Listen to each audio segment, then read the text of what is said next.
Welcome to the Fit Dad Club podcast. You're here with Travis Jones and Jason Barrett, and hopefully you're a dad or you're the wife or a friend of a dad who you can share this with. Today we are talking again about habits. We have talked about habits today, but we're not talking specifically just about habits.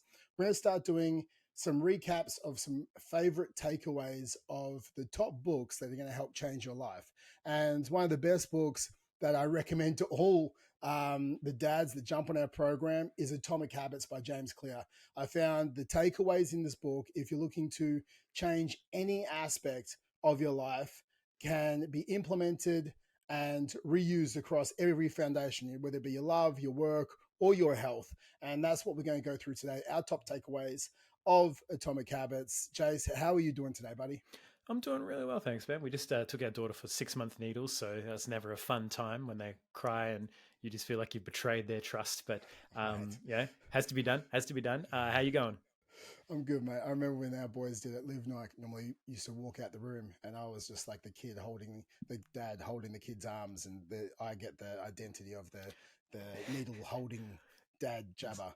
Exactly. And then mum has a lollipop in the other room and she's like, "Oh, Exactly. did me and old dad take you in here? Come Uh, here, my darling." That's oh man. the bane of all dads. I was talking to my sister and she's like, "Yeah, I'm at Calvin, hold her all the time." I'm like, "Yep, Yeah. yep, Yeah. happens." And then what else happened today? I ran a good 10K today, just trying to keep up my pace for my 10K because Jax, my son, people have actually been saying to me lately, "Oh, you're running more, you're running more." I was like, yeah, I actually don't really like running myself. But I'm running because my son, he's good at running. He's 8 years old, one of my sons, and he can run a good 5K at about, his fastest was 23:57. He can averaging it under 25 minutes at the moment, pretty much every week when we do our park runs. And it's something he's good at and something I want to foster because he loves sport, and being good at running is can transition to every sport he loves, and he loves the competition aspect of things for himself every single week. So for myself as a dad, he's 8 right now running that time. So I need to continue to work on my time so I can run faster, so I can keep pacing him, so I can keep pushing him. And I think as dads, that's a great thing for us. I don't want to be a sideline dad cheering my son along. I want to be the dad who's running with him to help him become better and better every single week. So just finished off a 10K, and I think I did in about 48 minutes. The back 5Ks was about 22 minutes for that 5K. So it was a good run today. Got to keep running more, keep running faster so I can basically keep up with my 8-year-old son, which is quite funny. So let's jump into it today, mate. Atomic Habits. Did you like the book, and did you get any takeaways from it, Chase? No, I didn't. No, it was a really good, really, really good read. I think, as you were saying, for me, the practicality of it and the applicability of it to so many different areas of life, right? Which is more what we want to do as a fit dad style, right? We want to be beyond just, getting your body fit, because there's no point in having a good body if your mind's not in the right place, if your emotions aren't in the right place, if you haven't got other good habits, right? If you're broke but you've got abs, right, then you're not using your OnlyFans correctly. Only Dad's Club. The one of the biggest things I think, as I probably just go sort of tit for tat on some of the big takeaways, but one thing that really resonated with me, and it's kind of been something that I've taught a lot of my guys and a lot of guys in general, is the 1% rule, right? The idea of just wanting to be 1% better every day. That to me was a really key takeaway, because especially and I kind of I tend to relate things back to the health and fitness industry anyway, but a lot of people tend to like sniff at the really small, if they're trying to gain weight, the really small weight gains or the really small weight loss. It's like, oh, I only lost 300 grams or 500 grams or something this week. Oh, this sucks, right? In a world where we're marketed like a lot of, oh, you can lose all the weight you want in 6 weeks, and you'll be, that's all you need to do. The 6 week shred and we'll get you 15 kilos. And it's like, you're not going to get anything meaningful off in that time. But at the same time, what people tend to want. Whereas over the course of 12 months, and I've told this to a bunch of my guys, I lost weight. I lost about 30 odd kilos. It took me about 2 years to do it. If I was, and there are times where I plateau, there are times where it was like a bit hard, there are times where I was inconsistent, and it was like up and down, up and down, up and down. But overall, I was really focused on the goal for a long period of time. And if I didn't focus on just like every day do that notch, do that 1% better, do that little action to get me towards what I want to do. And that was kind of like another point in the book, right? Every action is either a notch on your belt towards what you want to be and towards that positive identity, or it's not. But yeah, as you can see, a lot of the concepts we talk about tend to come from this book. It's quite a good one, so highly recommend reading it if you've enjoyed the podcast. But for me, that one was just like a big mindset shift around, if you can just do a little bit better each day. It's not about massive jumps and massive incremental shifts. Mm. And again, there's something that this guy I listened to, Nick Peterson, says, it's like, how fast will it happen? It's like slower than anyone wants, but faster than anyone thinks is possible. It's like, and I just want to let that sink in. It's like slower than anyone actually wants, but faster than they think is possible. Because a lot of people are so impatient, but then you realize that that adds up over the course of, months and then years. People poo-poo small, small weights. I've seen people that kind of look weirdly when I've gone to like the leg press or the barbell doing a like a deadlift, and I'll add the 1.25 kilo weights on the side, right? Mm. Most people are like, bro, it's a leg press. You go up by like 10, 20 kilos at a time. What is this? And I was like, well, if you could add 1.25 kilos or 2.5 kilos a week, every single week consistently, Yep. then by the end, that's like an extra 100 kilos by the end of the year. What kind of program are you on that you could leg press an extra 100 kilos within a year? You'd be like, that's fucking phenomenal. But yet they still poo-poo the idea of 2.5 kilos a week and that little addition. The little things do scale and do add up. And I guess that's why I really resonated with that concept, because I see so many people, sniff at the small things that they can do that over time will have a really, really profound impact. Things like getting their steps in, scheduling time. Taking one thing that I've found as well is like taking 5 minutes with my wife, and like, even if I'm tired at the end of the day, doing those things like, cool, I just want to be a little bit of a better husband today, a little bit of a better husband. And then those things also start to become easier, as we've talked about before. So that was one point that just kind of really resonated with me on like a bunch of different levels. Yeah, mate. He talks about, it's like when we say with the same habits, you're going to get the same results, but with better habits, anything is possible. I think, like, whilst that concept might sound simple, we don't look at it like with the same habits you're doing right now. So if your current habits are pressing snooze and going to work and drinking a 6-pack of beer at the end of the night and not eating basically whatever you want, these are all habits, right? And they're taking you in a direction where you're not happy. So we need to dramatically shift these habits with the 1%ers, okay, just like you just said. And I love that 1% idea, purely because we focus on the minutia when we should be looking at the 1%ers across the board with broad strokes, rather than trying to figure out, oh, I need to have the exact macronutrient split and carbohydrates timed after my workout, and protein within 30 minutes, and I need to make sure I hit my creatine, and what's my fat loss supplement that I can just say, no, let's just look at the 1% broad strokes at the moment. Are you sleeping 7 hours a night? Okay. How many steps are you doing a day? Are you doing 5,000? Okay, let's go 5,500 or 6,000 steps. How many calories you're eating? I don't know. It's like, okay, well, let's track that and let's just drop it by 100 to 150 calories a day across the week, and you're going to start moving forwards. He got that from the British cycling team in 2003. They were pretty much the worst cycling team in the world, I would say, one of the worst. And it's so rainy. They can't ride. Yeah, exactly.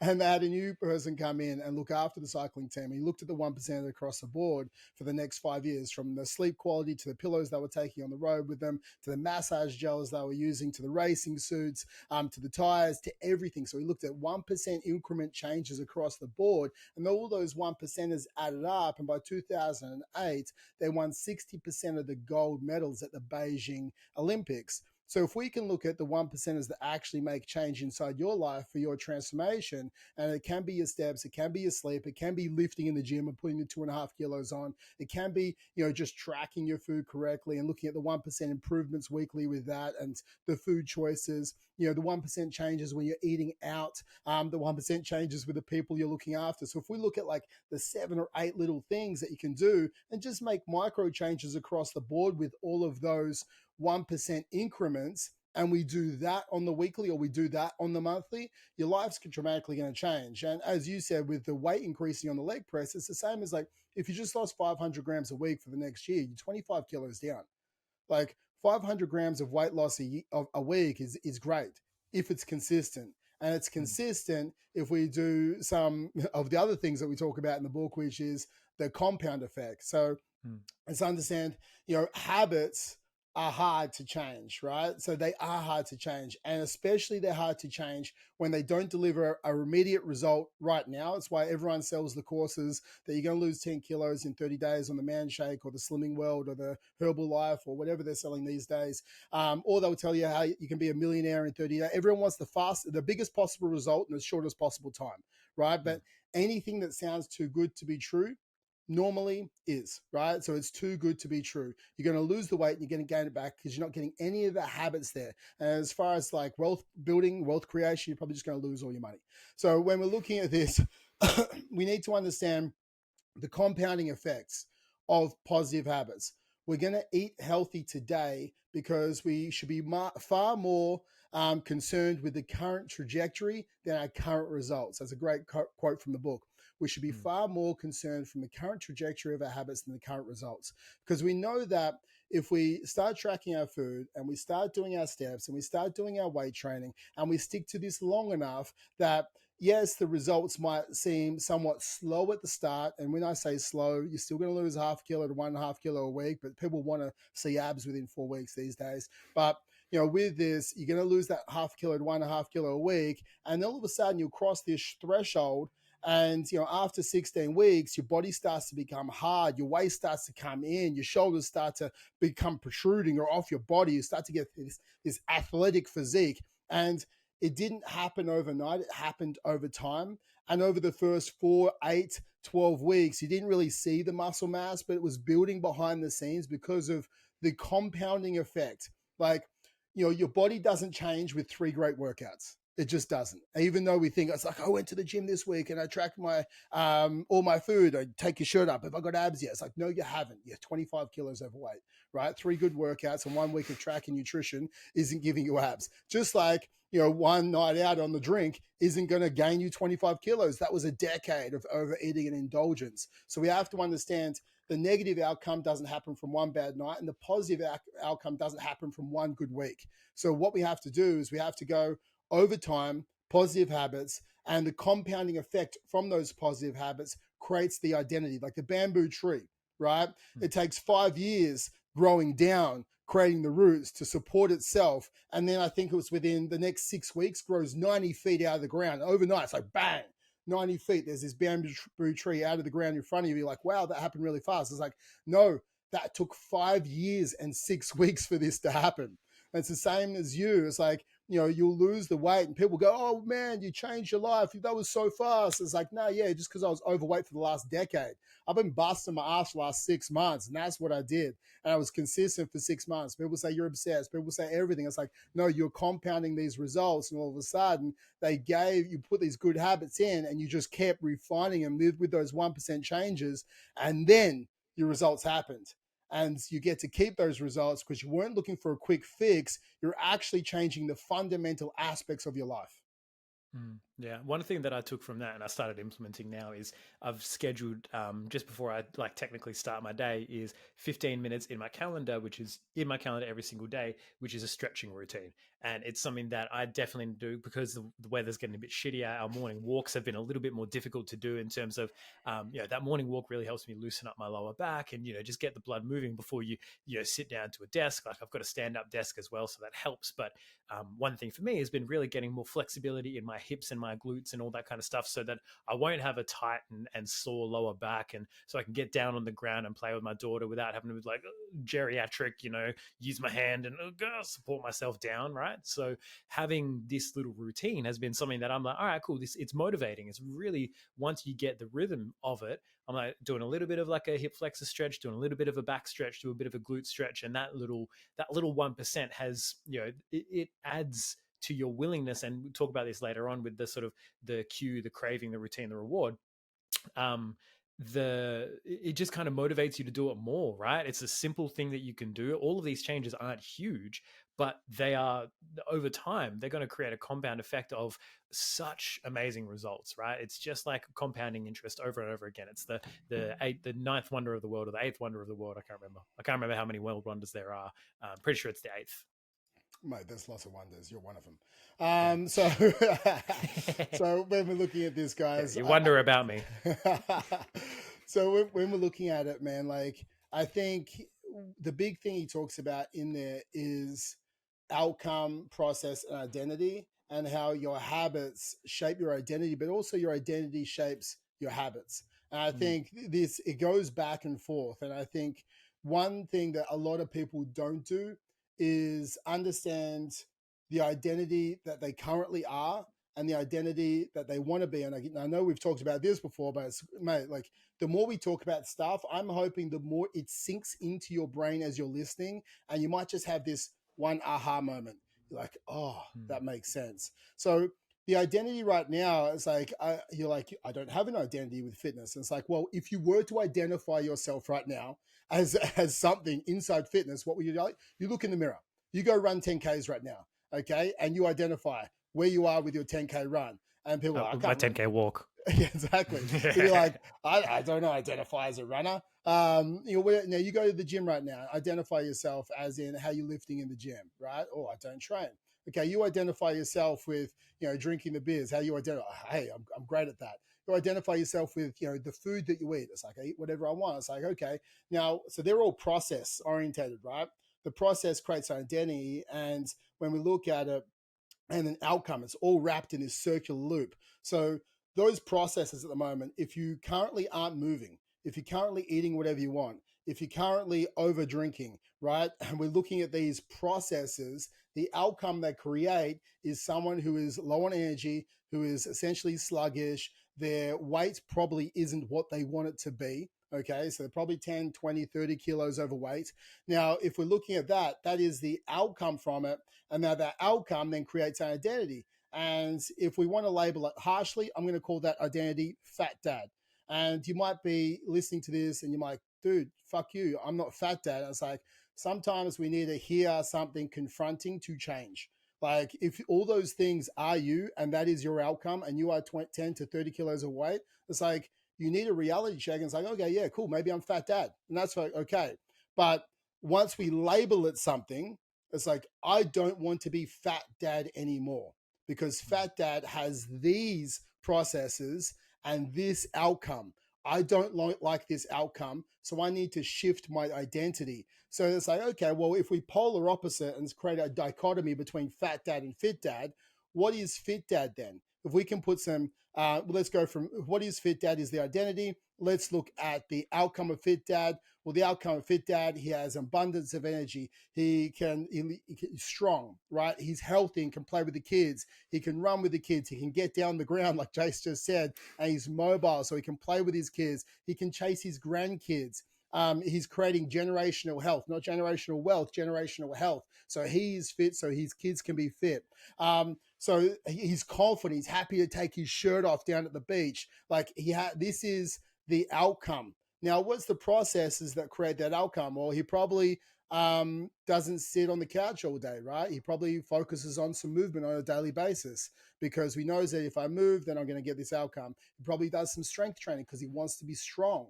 He wants to be able to lift things because he wants to be physically, not just appear physically strong because he will, but he wants to be physically strong to be able to do the things he needs to do. Probably nourishes his body with the correct food, whether that be if you're tracking calories and protein or intuitively eating, whatever it is. We're not getting into that today, but he manages his nutrition, okay, to support the best version of him. So if we look at this, his process are he manages nutrition, he has some form of daily movement, he lifts, he actually does some form of mobility and movement so he can get down and get up without the backaches and the pains. And because of that, he has all those outcomes, and the identity of that is fit dad. Now all of a sudden we have two identities. We have fat dad, we have fit dad, we have processes underneath them, we have outcomes underneath that. And then as we're going through the day, okay, we're always faced with choices. And now because we've created clear dichotomy between the two, it's like we go to lunch and all of a sudden there's two things on the menu. One thing fat dad would eat and there's one thing fit dad would eat. It's like, who am I choosing to be right now?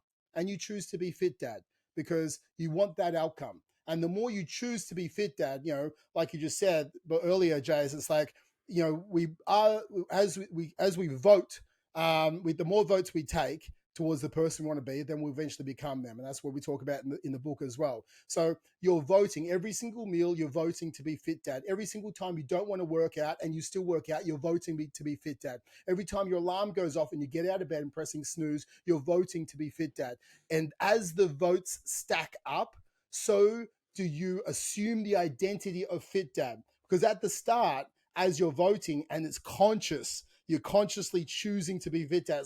Which one do I want to be? I really want to eat that right now, but no, I'm choosing to be fit dad. I don't want to work out. I'm choosing to be fit dad. And the more times you choose it, the easier it is to choose it. And then all of a sudden, after 6 months, after 12 months, it's not even a choice anymore.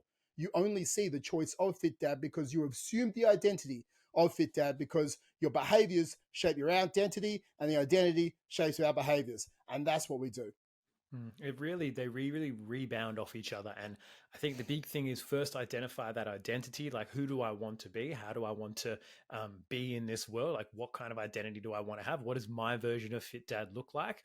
And then, as Trevor's saying, take those actions. But the smallest action that you can take, if you can have, even if it's the tiniest little thing, and this is something, again, it goes into in the book, is the small actions that reaffirm that identity. It's very easy to get there when you only focus on the wins. There's something in our neurology called your reticular activating system, which is basically your RAS, the thing that can pick out stuff that is relevant. Essentially, it deletes, it distorts, and it generalizes the world away from you, and it allows you to only see what's relevant for you. If you've ever bought a new car and then all of a sudden you're out on the road and it's like every other motherfucker has that exact same car, it's like, how dare you? I'm the one who bought this Holden Captiva. Why does everyone else have one too? By the way, probably don't buy one. There's a reason they call it a Craptiva, but that's another podcast. But there's relevance. It's like you build a house, then all of a sudden you notice all the houses that are being built and all the stuff that's going on with them. There was still the exact same amount of those things before, but they weren't relevant for you. So by focusing in on what is relevant for you, the decisions that will make you and the behaviors that will turn you into fit dad and the votes in that direction, the more you'll start to ignore the options that go the opposite way. And one of the big things I've talked about, it sounds like it's contrary to this point, but it's really not, which is just because you do something doesn't make you that person.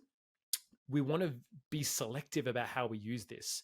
So it's about being selective as to what you mentally can consider votes in the wrong direction. It's like, hey, let's say we go out. One of my guys the other day, he said, "Oh, I shouldn't have had the Kit Kat or the Snickers or whatever it was," and he's like, "It was a bit of a blowout." And I was like, "It was 400 calories." I was like, "Bro, that's hardly a blowout. That's that's nothing. You can go for an extra 1,000 steps. You're good."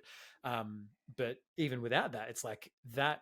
For him, was like, oh, this is a blowout. It feels like it's kind of a vote in the wrong direction. It's like, hey, just because you did this action doesn't mean that's who you are. You're still like, your votes are still majority in the positive. Even if it's 51-49, it's like, cool, that one vote doesn't take away from who you are. Because I think a lot of people can get mentally defeated if they're like, oh, I keep choosing the fat dad. I keep choosing the fat dad. It's like, no, focus on all the times that you choose the fit dad option. Focus on all the votes in that direction, and you will naturally have more votes in that direction. Don't let one vote in the opposite direction mean, oh, now I'm fat dad again. It's like, no. Look, it's a small detour. We get back on track. We're still moving in the right direction. Just because we take a detour, right? You don't identify with that anymore unless you consistently choose that, and it's your majority choice for a long time. So it's that's just a bit of a, I know I've suggested that before around like, your identity, your behaviors aren't who you are, but you should shape your identity around who you want to be and then allow your behaviors to follow that blueprint, right? Rather than just saying, oh, I do these things, therefore that's who I am. It's because most people haven't actually taken conscious control of, what do I want my identity to be? Who do I actually want to be? How do I want to be showing up? And what behaviors does that person do on average most of the time? That's what I'm going to do. So when it's showing up by default, that's when I think a lot of people can get a little bit like, oh, this is just who I am. It's like, well, have a think about who you actually want to be and move towards that. Who do I want to be? I had a real serious talk with myself, and I was like, I want to be mobile. I want to be mobile and I want to be strong. I don't care if that means, I'm bulking, so I shouldn't go for a cardio. I was like, no, I still want to be healthy and I want to be able to run around. So I'm still going to do that stuff. I still want to be mobile. I don't want to turn into a power lifter, right? I'm not going to walk around. I can only squat, bench, and deadlift. That's the only movements I can do. I want to have some flexibility. I want to be able to squat down. I want to be able to get low. I want to be able to move around. fluidly, right? These are all things that were, this is who I want to be. This is the identity I want to associate with. This is my version of fit dad. So I'm going to move towards that, right? Every day, if I miss a day, you just don't miss twice in a row. It's not that, oh, now I'm back to unflexible fat dad again. No, right? Just because you missed that doesn't mean that's not who you are. You are still on that track to fit dad. You just got to keep moving in that direction. Exactly, mate. And I think in doing that, I will touch on the cue craving response reward sort Yeah. of loop that we go through on creating good habits. I won't go into it as much. I'll let you delve into this, Jace. But I think a great thing that he does talk about is when we're looking at good habits, one, and we're trying to implement to our life, we need to make it obvious, we need to make it attractive, we need to make it easy. So that's what we were touching on before, and we need to make it satisfying. So if you don't like running, I'm not going to tell you to start running 10 kilometers every single day, right? Like it's not going to be satisfying, and that's not easy if you don't run. It's definitely not attractive. And so I think if we look at it, we want to start doing some of this, like it's going to be hard, right? Mm. Like it's like changing your life is hard. Let's get that straight. But at the same time, we don't have to do shit we hate at the start, because then it's not just hard, you also dislike it. So when we're looking at it, we need to understand that to create a habit into our life, okay, we need to make it obvious to start the habit. So it's obvious when we need to look at it. It's like, okay, an alarm, you want to go out and train in the morning, make it obvious means your phone, we talked about this again before, your phone is away from your bed, the alarm goes off, it's obvious that the habit starts. It's attractive as far as you don't have to go and find things for to get ready for the morning. You've already laid your shoes out, you've already laid your pants out, you've already laid everything out for yourself, making it easy. It might be, your workout might literally be a 1 kilometer walk to start with. If you're starting, it could be a one kilometer walk, and then you make it satisfying. At the end of my walk, that's when I'm allowed my coffee. Okay, so that's satisfying. You go for your walk and then you grab your coffee, and we've sort of lumped in there these 4 key areas to start to implement those good habits in, and that's how we create those good habits. And then it goes into the cue craving response reward, or cue response reward sort of cycle as well, Jace, if you want to delve Mm. into that. Yeah, I think making it obvious is a step that I think a lot of people know about, and a lot of people are like, yeah, I'm going to put my running shoes right next to my bed. But who else is guilty of not only that, but like I'll put my rates or my my rego on the fridge with a big fucking magnet on it, and it's the only piece of paper on my fridge. It's got it looks like or a fine or something like that. But then how many times a day do you open the fridge and completely blank and ignore that thing? No matter how obvious it is, it's still not attractive, right? And hence the craving. We still don't. Nothing in me wants to take that off the fridge and pay it. Nothing. I'm not excited to give the government my money. All right, it's just it doesn't sit well with me. It's my money. I earned it. But that's the key that we need to really sort of make it. How do we make it attractive? Right? How do we make it attractive for ourselves mentally? There's going to be some aspects of it they're going to be attractive, right? Whether there's there's an opportunity for you to do something on the walk. Like for me, it would probably be like, I can only have, like you said, I can only have the coffee if I go for the walk. There'll be that element of satisfaction after. But even if I did it, for example, on the walk, I'm like, I like the idea of walking along. If it's a cold day, with my coffee in my hand, my little keep cup, I'm like, oh yeah, that's an attractive idea to me. Same thing for me with the stretches in the morning. I was like, what makes that attractive? Because the idea of just sitting in a room and just doing some stretches doesn't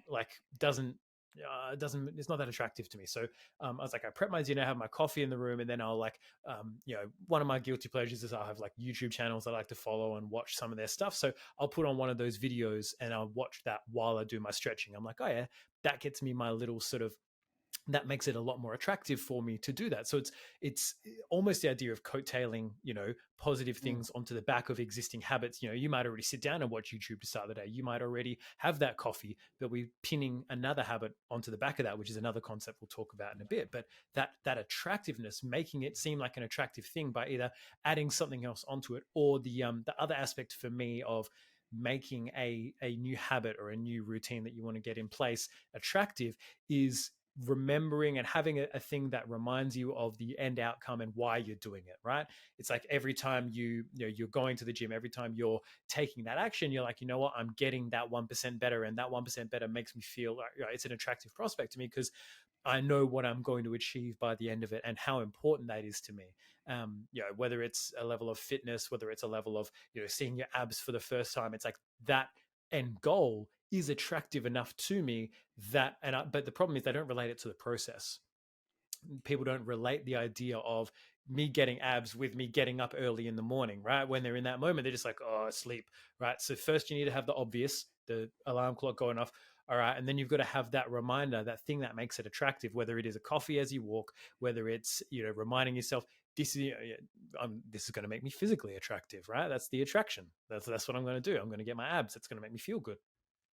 And then exactly as Trav said, you want to make it easy. So the ways that you make it easy are going to vary. But for me, I don't need anything to start my stretching routine. I've got a couch right next to me. I've got a chair. I know exactly what I can do for all of the stretches I want to do. It's within this 1 meter square radius.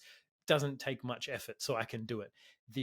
For the walk, have your running shoes and your outfit ready to go. If it's going to be a cold day, have your big puffer jacket and your rain jacket there. Like you've got your outfit, everything laid out, so it's super simple. If going to the gym has been a barrier for you, or you've put that in the sort of the too hard basket because it's a drive, buy a couple of dumbbells and weights off marketplace or something. Have it in your house in the backyard, even if it's not that kind of a workout, right? Have all the stuff in the space you need. Doing a body weight workout. Have a body weight workout printed off on a piece of paper, ready to go, sitting on top of your clothes, so you know exactly what you're doing. Or look at it the night before and know we've got an app that has all the body weight workouts in there. You can just follow along, right? So do those things to make it easier, and then at the end of it, that satisfaction that you get, sometimes that satisfaction is purely from the completion of it, but sometimes it'll take some conscious thought. You'll have to consciously, schedule yourself, give yourself sort of 5 minutes post walk, post workout to be like, you know what, to almost like an affirmation to say, you know what, I felt really good doing that. That made me feel, really, I enjoyed that. I feel good. We talked about this a little bit last week in terms of, the feeling that you get from a workout. They looking forward to that feeling as being one of the things that the successful dads do. Having a mechanism for that satisfaction, whether it's a reflection and saying, I feel really good that I did that I've moved myself towards my goals, I am a fit dad, right? Having that almost that mental mantra going on in your head, or whether it's even sharing the wins, getting some praise, ticking a box, even if you have the sort of the 3 tick boxes of hitting my nutrition, hitting my steps, hitting my training, ticking that box, being like, yes, I've done that for the day. I'm putting that almost that physical vote in that box. So there's some practical ways you can start to sort of implement the obvious, attractive, easy, and satisfying as far as the steps of, having a cue to do an action, the craving of wanting to do that action, the response of actually doing the action, and then the reward of finishing it off. The same can be said for breaking the negative habits, right? So you want to do the opposite to get rid of a negative habit. So you want to make it, rather than making it obvious, you want to make it like obscure. You want to hide it away. Driving a different route, instead of seeing the McDonald's sign, driving a different way home so you don't even see the Macca's, right? It makes it a little bit harder. Deleting Uber Eats off your phone. That's a big one. That's a big one for a lot of guys, getting rid of that queue completely. Then guess what? That also makes it a little bit less attractive because like, oh fuck, I've got to re-download the app, and maybe you even log yourself out of it. So do I even remember my password for it? It's not as easy as just clicking on the button and clicking, I've ordered here before, right? And then you've got to create ways to make those things less satisfying. You've almost got to associate a negative outcome to the habits that you don't want to do. It's like, if I sleep in, how am I going to feel? Oh, I'm going to feel sluggish. I'm going to be tired. I'm going to be late. I'm going to feel stiff. I'm going to have a sore back. But then what's the opposite of that? All right, I'm going to have the positive effects of going for the walk, having the coffee, feeling stretched, feeling refreshed, feeling energized. And then the more you can create that dichotomy with each of the habits, the better results you're going to get, and the more you're going to stick to the new habits that you want to create. Yeah, I think also he talks about in the book, one of the guys, there was a case study from it. I think it's the revised edition of the book. He talks about the satisfying and making it, dissatisfying. The guy created a contract that, these are the habits that I'm going to be doing. And if I don't do it, then I'm going to donate $1,500 to a charity, right? Yep. So, it locks it in even further. It's like, yeah, I don't want to, I support the charity, but I don't want to give $1,500 of my hard-earned money away when that can go towards something else. So I think when we're looking at this, you can gamify it in a way with a negative financial incentive to even further lock you in. It's like every time I use Uber Eats, I'm going to give put $25, give it to my wife, whatever it is, right? He's like, oh, do I really want that Uber Eats? You just have to think about it even harder. It's like, what is that ice cream or what is that burger worth to you if you're making it more dissatisfying to actually perform that bad or negative habit? Yeah, or even let's say you've got like you're saving up for something for your kids. It's like, if I'm going to buy Uber Eats, I've got to buy it, put it out of my like kids savings account for them for, for uni or for their first car or for their life. That's the account I have to use. Yeah. Fuck, that'll make me stop spending real quick. It's like, oh, holy shit, right? It stops making it about you. And it's like, oh, I don't want to do that to my kids. Real. Yeah, but you're already taking that money away from them in some capacity because would you rather put an extra $25 plus, $9 delivery and it's cold and the person's eaten 2 chips out of your bag by the time it's gotten there anyway? So it's like, what the fuck is the point? So, that could go towards you. You could double their savings towards either a new car or a house deposit if you're helping them with that, or you're trying to get them set up for life. There's so many ways that you can make it dissatisfying, and everyone's going to have their own brand of torture. But finding that for yourself and weaponizing and gamifying that and really pushing yourself to find those things dissatisfying and really having that, you don't want to be down on yourself and like make yourself depressed. But it's like, it's not about that. It's about, if I do this, I will not be satisfied with what I have done. And, sometimes it's from the action itself, but sometimes you've got to give yourself that little push to not want to do it anymore. Every meat pie leverage. Exactly. You need leverage. Every meat pie is a, I'm going to have to, do a shot of tequila. Nah, I'm out. If you want that burger, you have to do 100 burpees, right? And it's like, oh, okay. Do I want that? Fuck that. 1 burpee per calorie. Give me 600 burpees. Yeah, exactly. So I think it's like it's looking at it and making it.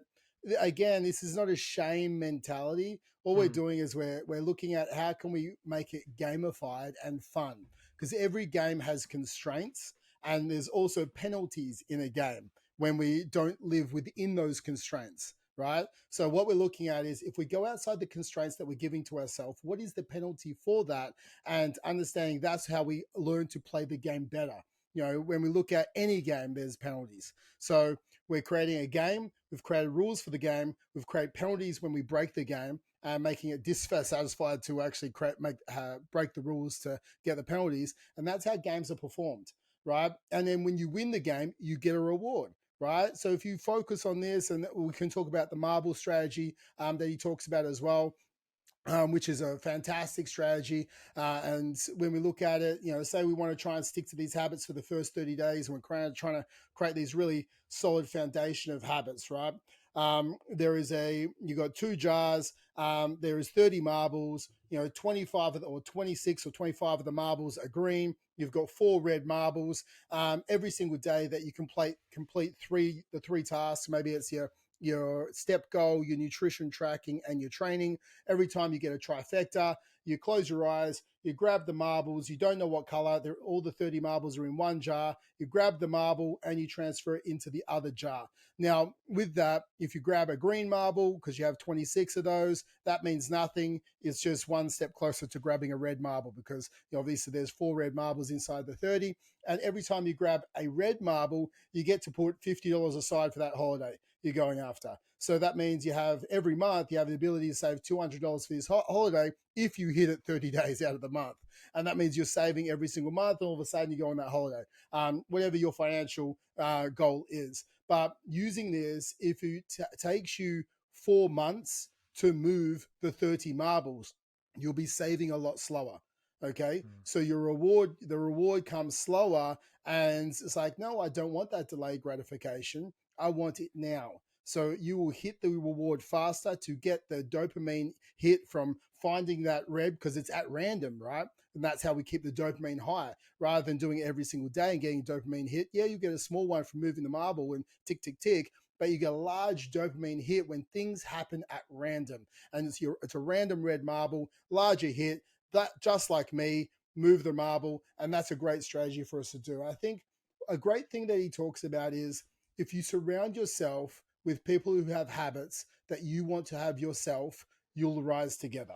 And I think this is so crucial for every single person out there. I'm going to say it again. You surround yourself with the people who have the habits that you want to have yourself, and you'll rise together.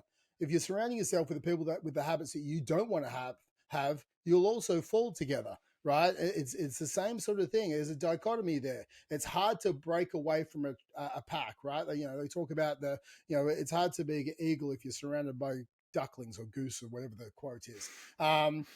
So you want to try and something like that, but you want to find the other eagles, right? And even if you're not there yet, if you're trying and you find a group of people with the habits you want, they're not going to kick you out of the group. They're going to foster you and help you. That's the great thing about people who are doing better than you. They always want everyone to win, right? It's the people who are doing worse than you who actually want you to lose. And that's the funny thing about human nature. So find people who are winning. Find people who are doing the things that you want to do. Either make friends with them and try and get into that room, or pay to be in that room, because that's what's actually going to change your life. And that's why, the Fitz Dads community that we have, these guys create friendships, they create support networks, they create accountability with each other. We create accountability with our clients because we have the habits they want to have. And together we all rise to become the best versions of us. I think that is such a missing link towards especially dads, okay, who sometimes find it to be isolated. They work, they support their family, they've got kids, they've got a million things going on. So it's hard to find those new social connections that are going to drive their health aspect further forward, because they just don't have time to find that. So this online community is something that they can easily create, adopt, and they can have that online support. And that's how we all rise together as well. Yeah, and then I think it's a part of the 7 habits of highly effective people as well. Is like one of those habits is they have a mastermind, right? They have a group of people that they spend time with that elevate them, right? People that hold you to a higher standard, people that don't accept your excuses for you. They help you rise that next level. Whereas, yeah, as Travis was saying, people who are not doing as good as you kind of want to tear you down a little bit. Right? Mentally, they want to take you down because you're kind of shining a light on their insecurities and their issues.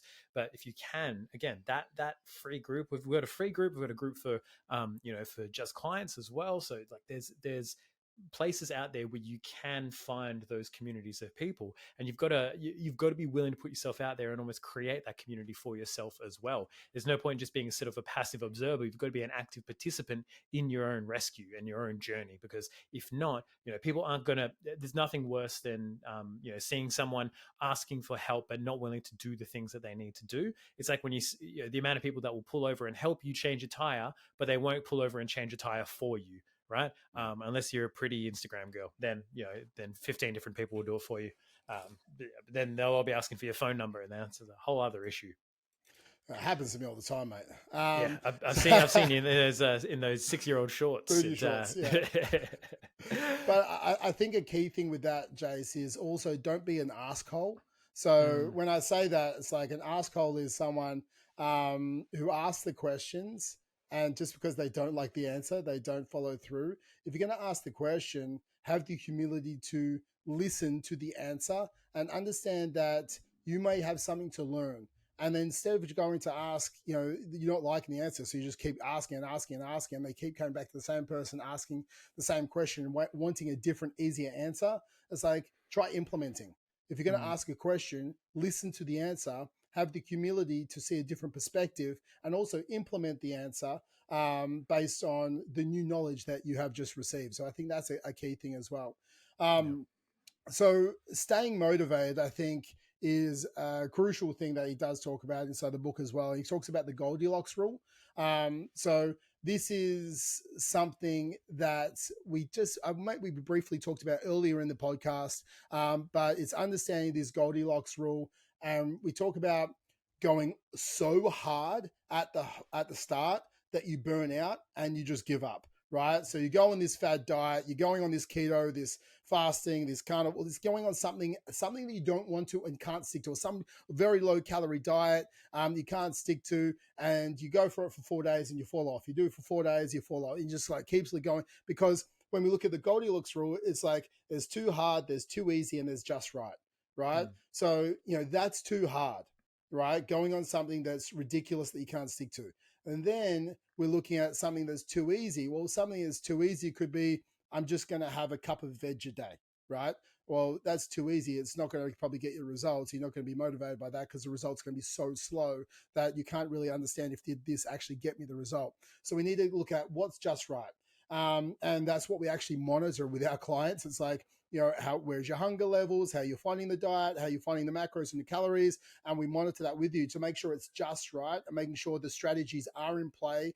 And if it's feeling like you're a little bit too hungry, okay, these are the volume-based foods. If we're feeling like we're not getting the results fast enough, we'll make sure the deficit is slightly larger so we can sort of maintain that even keel inside the Goldilocks rule of just right to keep motivation high. It's the same sort of thing. If you go into the gym and you can squat 200 kilos, or let's just say you can squat 100 kilos.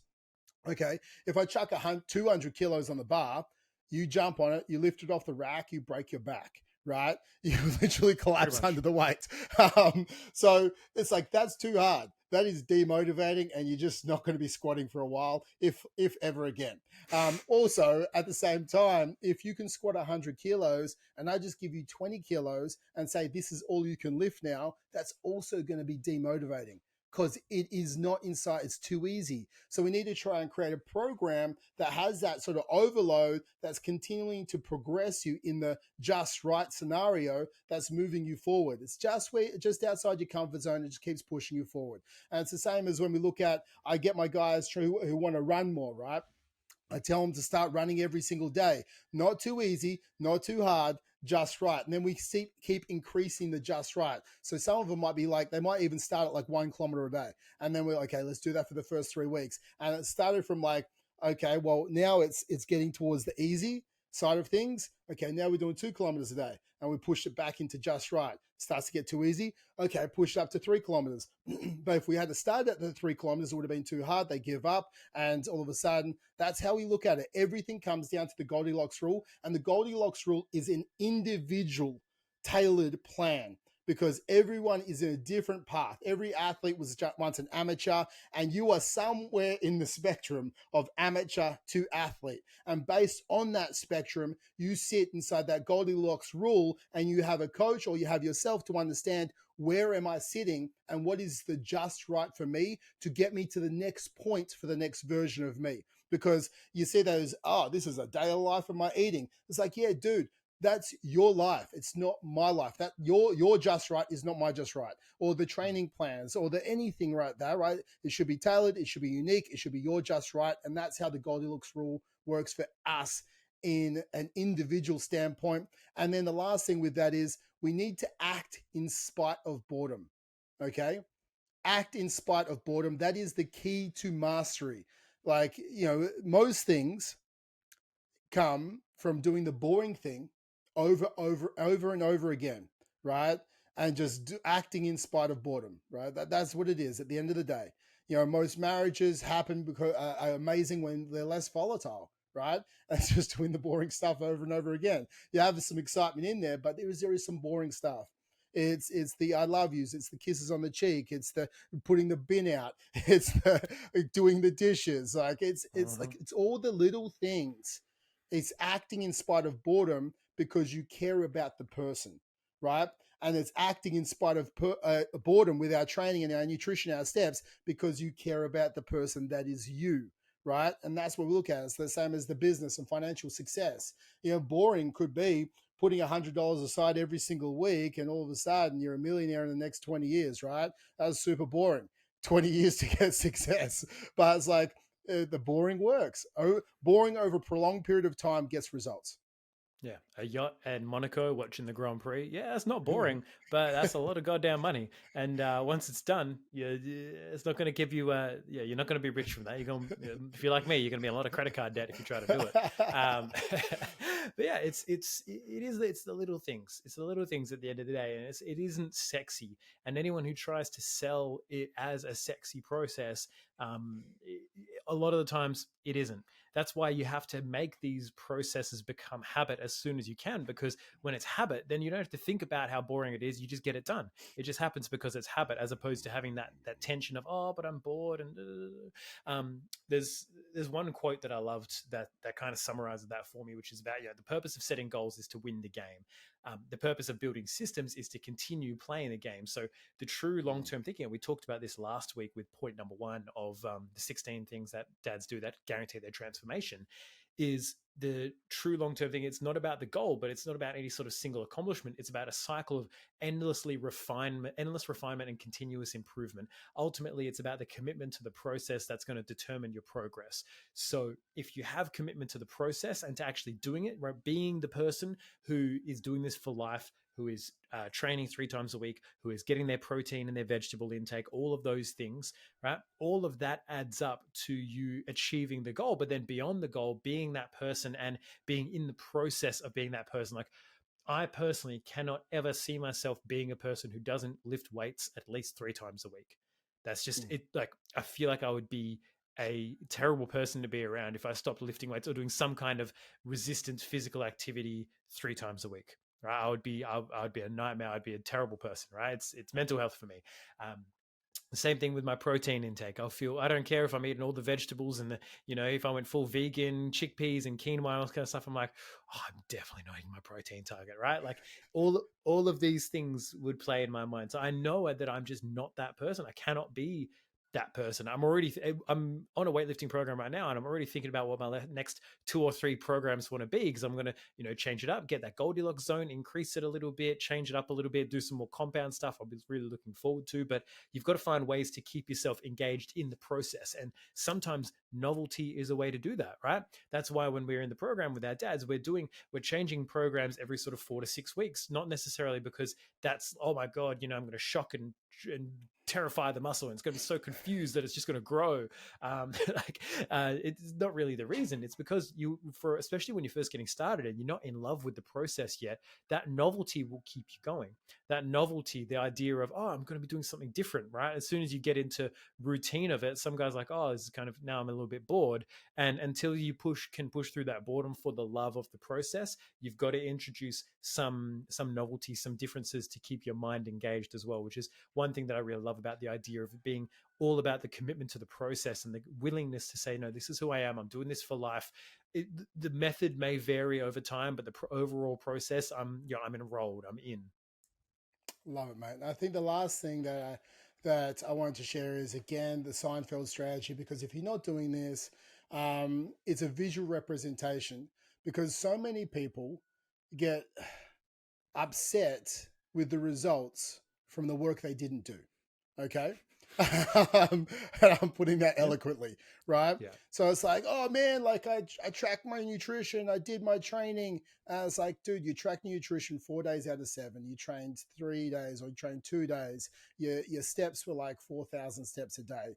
And like that, if we average that out across the month, like, you might have hit your steps like 7 days out of the month.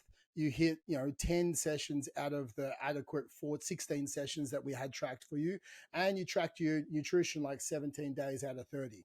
And then you're upset with the results you got from the work you didn't do, right? So when we look at a visual representation of the work completed, and you have this up on your board, and there's a cross on the board every single day, of that you hit the 3 key criteria that we keep harping on about: steps, training, and making sure we're hitting our calories and protein, right? So we put a cross on every single day. And at the end of the month, you've got like 28 crosses and you've lost like 4 kilos or 5 kilos. Well, then you're like, I did the work, I got the result, right?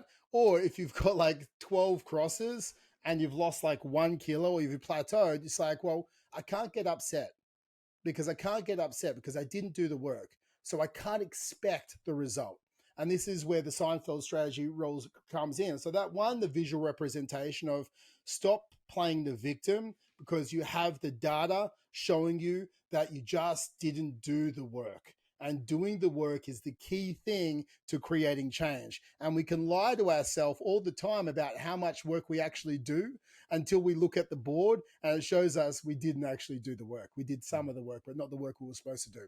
So we put a cross on there. So Jerry Seinfeld, he wanted to become the greatest comedian in the world, essentially. He wanted to write a joke every single day. It had a big 365-day calendar up on the board. Every day he would write a joke and he'll put a cross on the board.